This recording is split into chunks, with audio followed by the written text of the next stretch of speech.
दुसरा माईक करे जरा, याच्यावर आवाज येत नाही. माईक काय करे.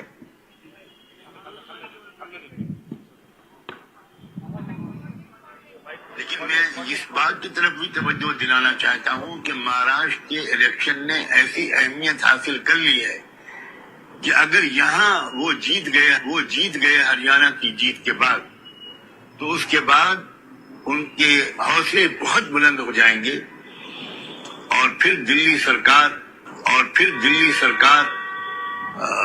वो नए हौसलों के साथ दस्तूर की तब्दीली जैसे अपने नापाक इरादों की तकमील की तरफ आगे बढ़ेगी.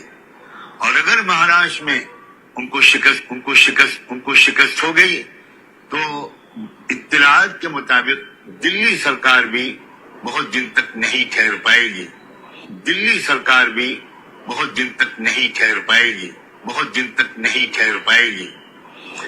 तो हमारा निशाना सिर्फ महाराष्ट्र सरकार नहीं है, बल्कि मरकजी हुकूमत है और मुल्क का मुस्तकबिल है.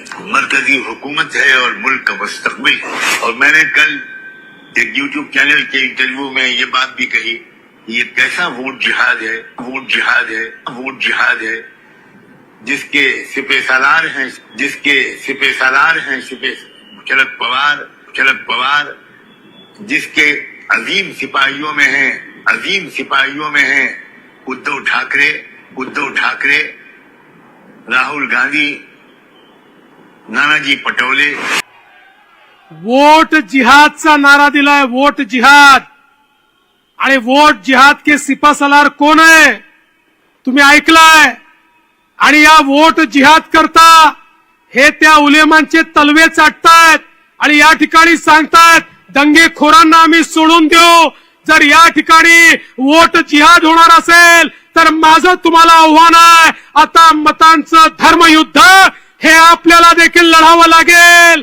आता एक राहिलो तर सेफ रहो. अगर एक है तो सेफ है. अगर एक है